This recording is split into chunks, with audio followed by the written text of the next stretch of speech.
we've been drunk at many. yeah, sort of belonging to the same show. O2 Academy was pretty surreal. There was so many things that were like wrong with that competition, which kind of sort of played on my sort of mind and my anxieties. But if you just take like the 15-20 minutes or whatever it was that we played, like if you just take that as it is, like without any of the stuff that was going on outside that was a pretty surreal thing. I mean, it was O2 Academy's 2,300 cap.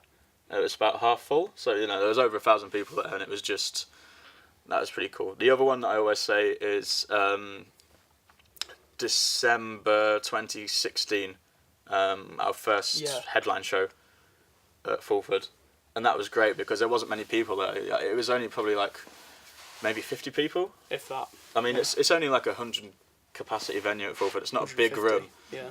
150. Yeah, it's 150. It's a tight 150. Yeah, I was going to say. So, it was probably about half full there. But, like, before you, because we'd only ever played support slots, it was kind of like you're always not fighting the crowd, but, like, the crowd was never really with you because they were just, like, on their phones waiting for, like, the people that they'd actually pay to come and see. Whereas we were that band, so, like, everybody was in that room was proper into it and jumping about, and I think that was the site of the only ever Borderline mosh pit was that gig, and that was a hell of a show. I had a lot of fun doing that. So, about you? There's been many that have been great fun, but I think the one that is definitely the favourite is we played a show like 2 weeks after that as like a Christmas party in the basement in York. We had two. That wasn't fun. We had two of our mates that were in other bands supporting us. We were getting pretty. We'd done all the sound checks. That was a messy one. We were getting pretty hammered by like 8 o'clock when doors opened. I remember Steve and Nick. Yeah, me and my friend Nick, who was the lead singer from one of the other bands that was playing with us. We'd had like a bottle of Jack Daniels before doors, so it wasn't even like before like the first band. It was like the doors opened and we were just like, I remember very little of that gig, I'll be honest. Musically it was awful.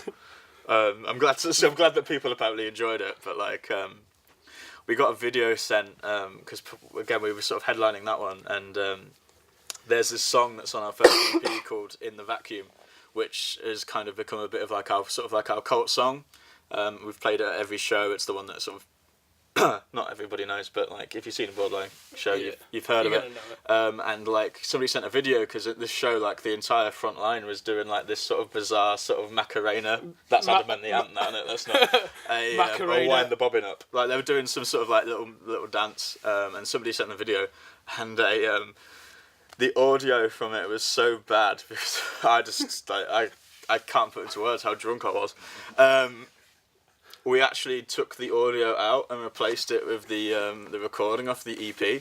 So like we synced that up and like nobody will ever know, and we uploaded it. And like the funniest thing was just sort of like the first comment we got was, "Oh guys, this is amazing. You sound great. It sounds just like the record." And we just sort of looked across each other at the table and went, "Funny that," and just so we kind of lied a bit of that one. But that was it was good fun for a very different reason.